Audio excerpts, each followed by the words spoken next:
Breaking news here on CBS Sports HQ. Ed Orgeron will not return next season as LSU's football coach after both sides reached a separation agreement. That's according to multiple reports. He is expected to finish this season. It is, of course, a stunning turn of events for Orgeron, who led the Tigers to a 15-0 record in a national championship in 2019 with Joe Burrow as his quarterback.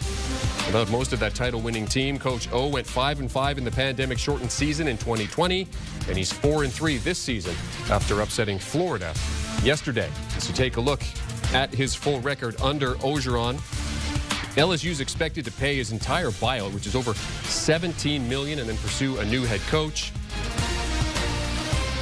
Orgeron 49-17 and is 13-5 in games against top 10 teams while coaching the Tigers. For more on this, let's now welcome in Chip Patterson and our Dennis Dodd. Chip, I'll start with you here. Your reaction to Coach O not coming back after this season. It's a result that I think that we were going to reach no matter what, based on the way things had started for LSU, based on the schedule that was ahead for LSU. And I've got to think that that was part of the decision-making process for both the school athletic director, Scott Woodward, and Ed Orgeron himself, because they looked down the rest of the schedule. There's just not a lot of wins. So do you want to have a cloud of uncertainty hanging over the rest of the season when both sides know that more than likely you are not going to be winning enough games to come back for the 2022 season? So now at least there is some finality.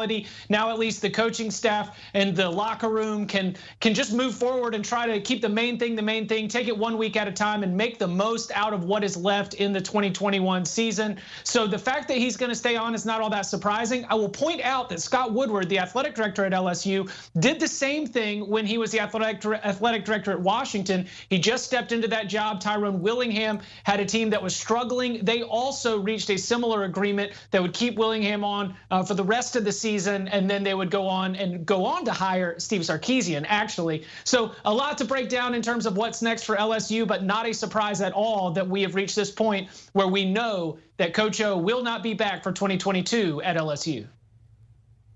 Yeah, guys, not shocking, but stunning, if that makes sense. Not shocking because, as Chip said, we've been hearing about this for weeks, that Scott Woodward had an idea to get rid of Ed Orgeron. He was not hired by Scott Woodward. Scott Woodward now, by all accounts, wants to go big, quote unquote, whatever that means. The best names left on the board, let the mind wander. But that's what this was all about. This goes back to after the championship game. They lose that game in 2020 at Missouri, where Miles Brennan gets hurt, Derek Stingley Jr. gets hurt. And that just seemed to put a taint on the season. They were 3-5 and had to win 2 games to get to 5-5, and then turned down a bowl bid because of COVID. I think at that point they were just tired of playing football. And then in the offseason, Ed Orgeron admitting that he had not interviewed the coordinators he had brought on for the 2020 season, Scott Loeffler and Bo Pelini. And that didn't sit well with a lot of people because neither one of those guys worked out. Now he goes back and hires a coordinator this year offensively to replace Joe Brady, who worked with Joe Brady in the NFL. And so that was almost like putting the band back together. Well, that didn't work. And now you have all the injuries this year, 6 starters out against Florida yesterday.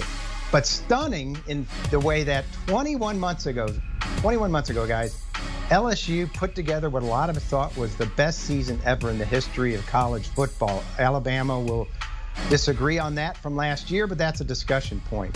Cigars in the locker room, it was the highest LSU had ever been, and now 21 months later, Ed Orgeron's career is in question again. He's out at LSU. So, Dennis, when you look at things now, I mean, I don't know if you'd say that the pressure's off, but I mean, what does this mean for this team now as they still negotiate the rest of this season? Well, I don't think anybody's talking about LSU for the CFP, and I think Scott Woodward and the administration at LSU is almost willing to make this a wash. A bowl game would be fine. Beating Florida yesterday was big. It seems like whatever ails LSU, just throw Florida in front of them and everything's fine. But no, there's a long way to go. They've got to get past the injuries. Ed Orgeron, to be fair, was recruiting at a high level. But again, I don't think Scott Woodward cares. I think he wants the best name left on the board. And there was always that feeling, even after 15-0, that Ed Orgeron lacked that gene to be a long-term head coach. And I'm not saying I agree with that.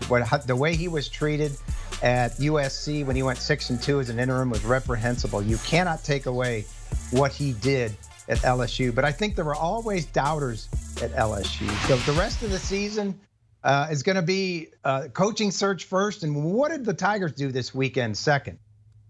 Maybe in the eyes of fans, but my mind goes to this locker room and especially the performance on Saturday, because you're right, this is a very talented locker room. These are players that are used to winning. These are players that are used to success. And I think it's going to be on them to really be able to remain competitive against, like I mentioned, a very, very tough schedule the rest of the way. And I think that if I'm an LSU fan, I'm encouraged by what I saw, because they could have, in that wild back and forth with the Gators, they could have let up. If there was any quit in that LSU team, at least with the players that are still competing right now, then there would have been plenty of opportunities for a Gators team to be able to emerge from Death Valley with a win. But they kept getting back off the mat. They kept throwing those haymakers, and they kept having a lot of success running the ball. So some of the names that we saw really star for LSU in that game on Saturday in Baton Rouge, I think those are the names you're looking for to be able to keep this team together. Because again, the pressure is not off for those players, because they're still going to have their minds thinking about the future, and they're going to have concerns and interests and who's going to be the next head coach. But as long as they're going out there on Saturday and playing for a prideful program, I think that we're still going to see not a bottom fall out situation just because of this development cementing the future of Ed Orgeron with LSU. So let's talk about some of the candidates then. We talk about the fact that they want a big name to come in there. Chip, are there any big names that come to mind that could be a good fit for this LSU program?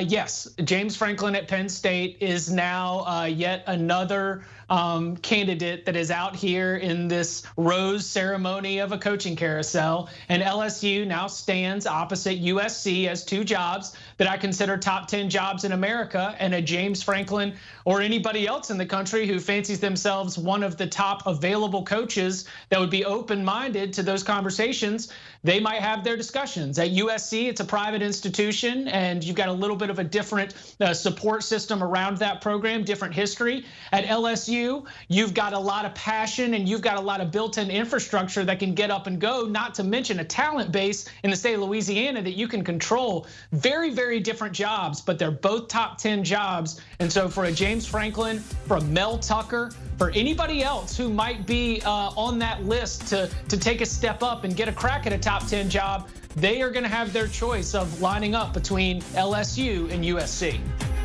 Yeah, I talked about big names. James Franklin has to be at the top. I have reason to think that he wants USC. Now with LSU in play, how does that color his thoughts? I think James Franklin would be great at either job, and I'd want to be his agent right now, Trace Armstrong, to negotiate those deals, because he's going to get top money if he leaves Penn State. Now you've got Luke Fickell. I think Luke Fickell leaves USC for USC more than LSU. It's a different culture, different than Ohio, different than the Midwest. Chip mentioned Dave Aranda, or you didn't mention Dave Aranda. I think Dave Aranda's name comes up after yesterday and beating BYU, the defensive coordinator on that national championship team. And Mel Tucker's name has been mentioned by Bruce Feldman at Fox. I'd have another name for you, Matt Rule at Carolina. If he's disillusioned with the NFL less than 2 years in, you have to remember 2 years ago, less than 2 years ago, he was in overtime with Oklahoma with Baylor, little old Baylor, with the winner going to the playoffs. I think that's the name to look out for. Another one, Bob Stoops, Lane Kiffin, after last night. I think Lane Kiffin, how about that? Leaving an SEC school for another SEC school. This wouldn't be Tennessee for USC. This would be right in the same division. So I think that's something to watch out for. But you better believe Scott Woodward's going to try to swing a big stick. And I think all the names we've mentioned here right now are probably one of those guys going to get the job. Dennis, it sounds like it's going to be a very dynamic list, according to you. Senior college football writer Dennis Dodd, Cover 3 podcast host Chip Patterson joining us here on HQ for the breaking news that Ed Orgeron will not return to LSU next season. And of course, Chip and the guys will be breaking this down on the Cover 3 podcast, everything to do with college football. You want to check it out. Download and subscribe wherever you get your preferred podcast audio. Do you want a sports network that delivers everything that matters about the game? The highlights, the picks, the instant analysis, no yelling, no fake debates, no politics. Hit the subscribe button and never miss a moment.